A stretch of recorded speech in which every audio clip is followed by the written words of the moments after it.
So with the stakes being so high, why is the team the way it is? Hey guys, MasakoX here.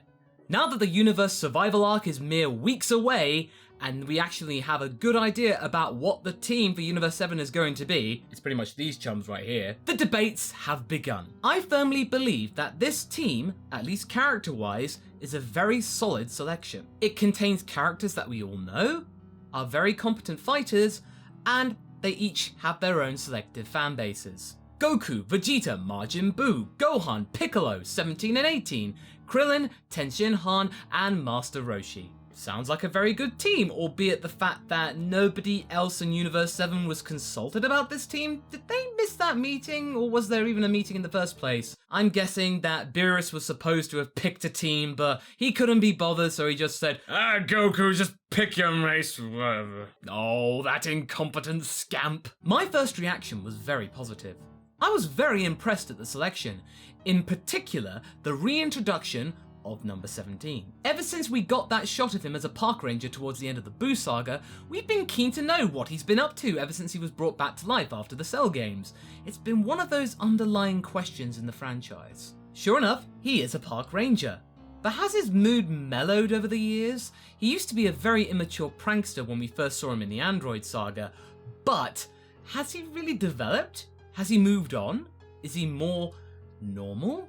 Well, if the character development of his sister 18 is anything to go by, then my prospects for his attitude shift are very high. Gohan's place in the team shocked everyone given how inconsistent Toei has been about what his character is, but I will give them credit. They are starting to get a better handle about what Gohan as a character truly is and what his motives are. Up until now, Gohan's style of writing has been very inelegant. It keeps changing between family and fighting, and it doesn't really feel like a natural conflict of interests. It's just like he's just there going that way, and then suddenly he's that way, that way, that way, that way, that way. It's completely artificial. Let's hope that that flip-flop attitude is addressed in this next arc. Tenshin Han, Krillin, and Roshi.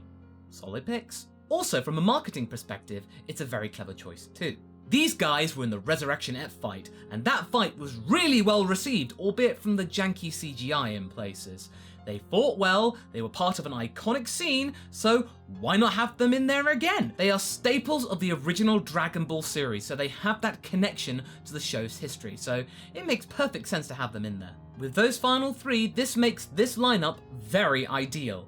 However, is it the absolute pinnacle that Universe 7 can muster? I think that Toei could have been a little bit bolder with this team. Expert Games did a similar video about this topic, and it inspired me to actually think about it.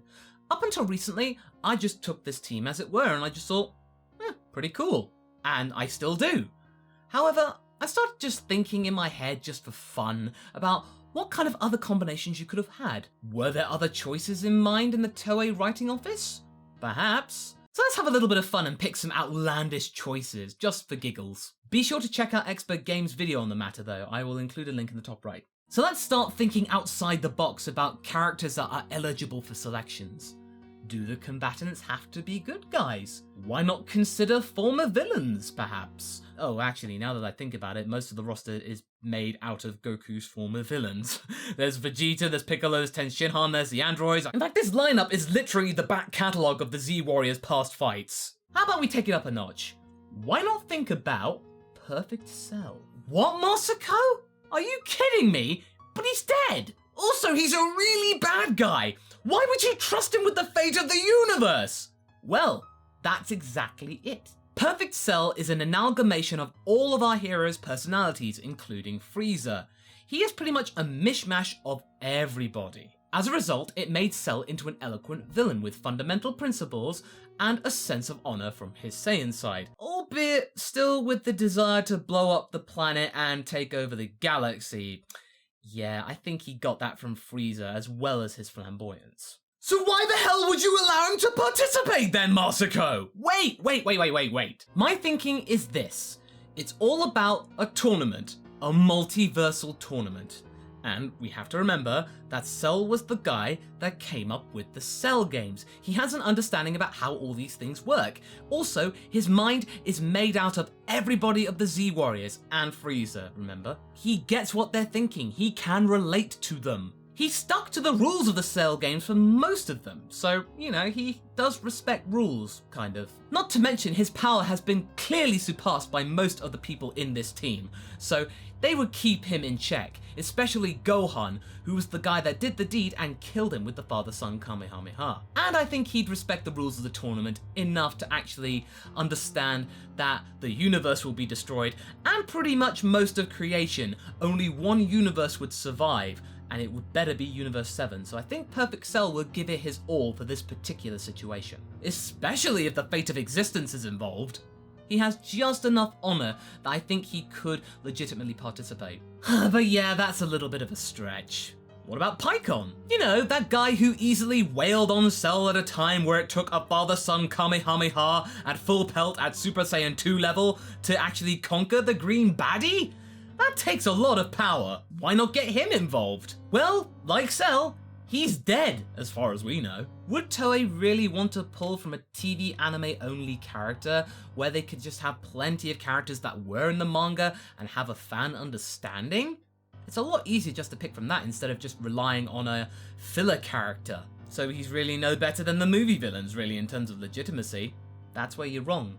He has appeared in a movie, but he's also appeared in the TV anime, so he has some presence in the broadcast version of Dragon Ball Z. That is a big plus. And not only that, he has a sizable fan base. There are so many people that have longed for Pycon to return, and honestly, I really liked the character when I first saw him. He was so cool. And he's appeared in Dragon Ball Hero, so he's not been forgotten by the higher-ups of Dragon Ball. To see Pycon back would be a great addition, and I think he would really relish the challenge, especially getting to team up with Goku again. Hey, while we're thinking about Otherworld tournament participants, why not we throw Olibu in there? You know, that Greek-like god figure who's 8-9 feet tall and has been in the Otherworld for 10,000 years, practicing and training. Surely throughout all that time he's built enough power to be somewhat competent in a multiversal tournament.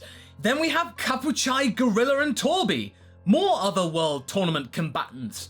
They were knocked out easily by Olibu and Pycon, but they still are pretty strong. At least stronger than Krillin. Okay, let's say that we actually went along with this. How would you bring them back from the dead?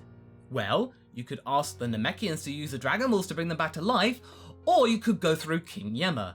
Remember when Vegeta was brought back to fight Super Buu in the Buu Saga? He was dead, but King Yemma gave him special dispensation, albeit reluctantly, to go back and help Goku. Why not do the same for these characters? Especially since existence is at risk and universes could die as a result. I think King Yemma could look past his sensibilities and allow the likes of Pycon and Olibu and Torby and Kapuchai and Gorilla or etc. to actually take part in a single tournament, at least just for a day or two. Be that as it may, it seems very unlikely that they would have really figured in a final lineup because there's one key problem. They don't really have that much fan recognition in comparison to these characters.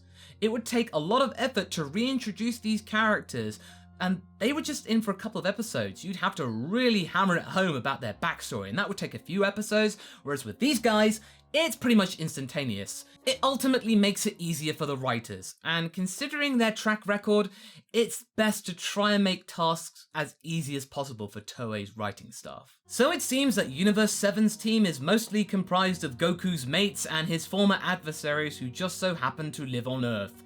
That is very convenient.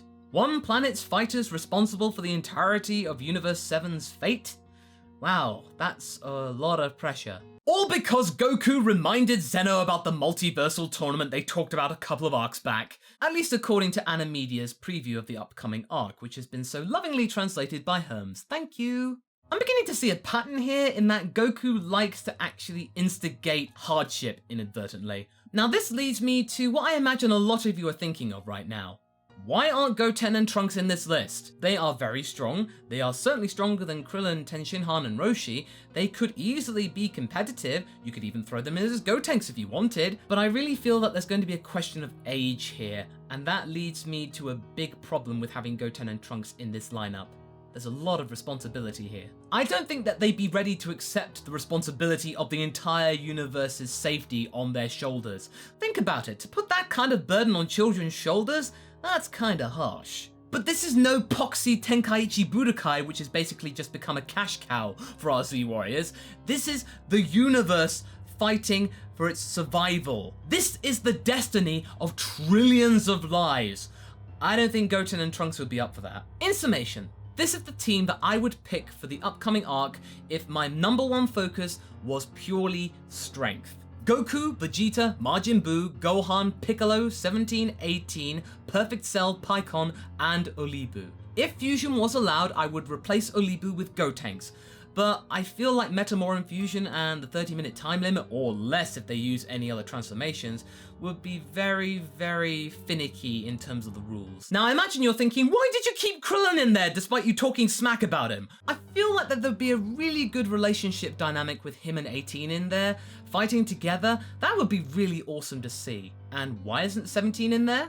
Well, I would still want him to be in the story, but there is not quite enough room in terms of actually having Krillin in there. If I didn't have Krillin in there, then it would be 17. Also, Krillin is the strongest human, so I feel like he does deserve a symbolic place on that team. Now, this is not me saying that this has to be the lineup and any other lineup is stupid. I actually really like the lineup that we're getting. This is just purely for fun and speculation. There are many other combinations that you can have, this is just one. I'm actually surprised that Goku didn't pick Monaka for this lineup, because he still believes that Monica is the strongest person in Universe 7. Personally, I think Toei's given up that subplot. I think that pretty much went as far as it could go. So what do you guys think? Do you have your own lineup? Leave a comment below, let's get this discussion going, and click up the top right for the poll to decide whose is better, my lineup or Super's lineup. I'd very much like to know. Anyway, I hope you enjoyed this video. Until the next one, be sure to like and subscribe. And until then, catch you later.